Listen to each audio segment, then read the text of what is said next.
Nesse sentido, pode ir para os dois caminhos. Pode no sentido de uma regulamentação muito mais detalhada, que diz exatamente como que vai ser a interferência, ou podem deixar ambíguo os princípios abertos para interpretação do judiciário caso a caso. Então, acho que na prática tem sido esse último caso, tem deixado muito na interpretação do juiz, para que eles possam interferir da maneira que tem em qualquer caso.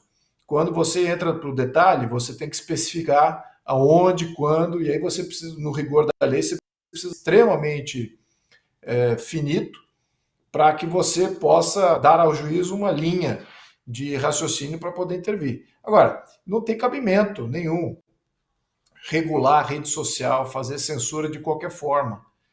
Por acaso a rede social assumiu a função de divulgação de informação que antes era dos canais que eles controlavam. Simples assim. Se fosse outro canal que não rede social, eles gostariam de censurar aquilo também. Né? Tem outros canais aí que não, ainda continuam abertos, mas eles não têm a distribuição, a capilaridade, a capacidade de fazer opinião pública que as redes sociais têm feito. Lembrando que as redes sociais assumem o editorial de praticamente todos os jornais.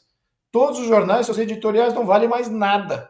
O que vale é a opinião pessoa a pessoa e a população agindo livremente, escolhendo de quem quer escutar a opinião em qualquer momento sobre qualquer tema.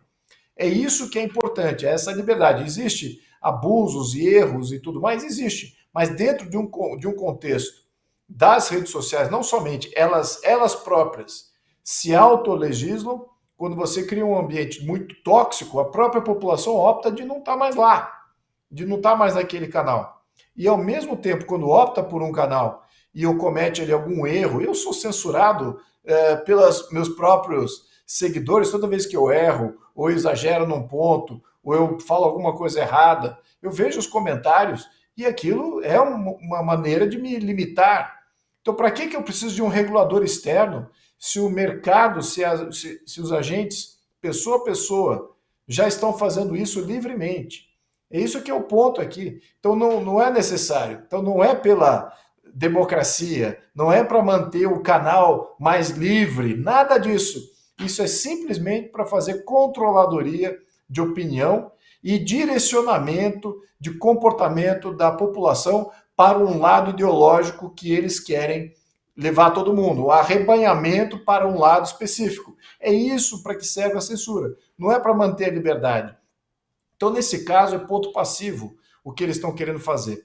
Então, no momento, passaram ali um julgamento até um pouquinho ambíguo na sua implementação, exatamente como você colocou. Como é que vai ficar isso? Do jeito que está, já está pior do que estava antes. Então, se avançarem, pior ainda mais. Mas já é o bastante poderem interpretar e intervir de uma maneira nociva na questão de opinião pública. E se eu puder fazer um ponto com relação à questão anterior, que foi mencionada aqui, dos números de deputados, que não, acho que não foi tratado ainda, essa questão de aumentar o número de deputados, ela vai além do custo dos deputados. Ela vai além de aumentar a desproporcionalidade da questão de representatividade do Estado de São Paulo. Ela vai muito além do que isso. Eu estou peregrinando pelo Estado de São Paulo, falo com diversas entidades comerciais, com diversos prefeitos e vereadores e eleitores que estão no setor econômico, setor produtivo. E eles querem entender o que a gente debate em Brasília, como é que é essa conjuntura aqui, como é que ela é formada, porque a dinâmica econômica, social e política de São Paulo, ela é distinta de tudo que existe no Brasil. E olha, São Paulo contribui quase 40% dos tributos. A farra de Brasília é financiada em grande parte por São Paulo. São Paulo é o que mais financia essa bagunça que está sendo promovida por esses poderes estabelecidos aqui em Brasília. E veja o que acontece. Os legisladores, na sua maioria, quase 90% dos legisladores, não têm noção nenhuma do que acontece no estado de São Paulo, que é o estado mais produtivo. Isso que é o maior absurdo, porque além do custo, que é uma questão de fato material e de fato revoltante, mais revoltante do que isso, é você ter legisladores de outros estados legislando sobre coisas que eles não entendem simplesmente porque não existem nos seus estados. Não existe uma mineração pujante, não existe um comércio pujante, não existe um agronegócio dinâmico, não existe exportação de bens e portos que são fundamentais, os maiores portos da América do Sul, aliás, do Hemisfério Sul, muitos deles. E o que acontece? Eles não sabem legislar, não sabem o que acontece. E os deputados de São Paulo, 14 deles, 14 dos 70 deputados de São Paulo, votaram a favor de aumentar deputados em outros estados. Ou seja, são deputados que estão dando um tiro no pé do seu próprio estado. E é o estado de São Paulo que está salvando e proporcionando essa bagunça, essa lambança que está sendo cometida pelo Poder Executivo, até pelos próprios deputados como um todo. Então a gente tem que rever essa questão da representatividade. Isso precisa entrar em pauta, precisa ser bandeira de deputados, vários governadores, vários senadores, para que a gente paute uma mudança constitucional e, de fato, volte ao quesito. Uma pessoa, um voto.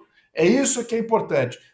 Hoje em dia, o voto do Norte e do Nordeste é desproporcionalmente muito maior e muito mais valioso do que o voto do Sul-Sudeste, especificamente aqui do Isso é primordial que a gente levante essa bandeira. Espero que esse canal Brasil Paralelo possa fazer júdice a essa demanda, porque continuar com o Brasil sendo legislado por deputados que não fazem a mínima ideia de economia, de dinâmica comercial, de pujança de produção, de empreendedorismo, não pode mais. O Brasil precisa sair do lodaçal e a representatividade está na base da criação desse lodaçal.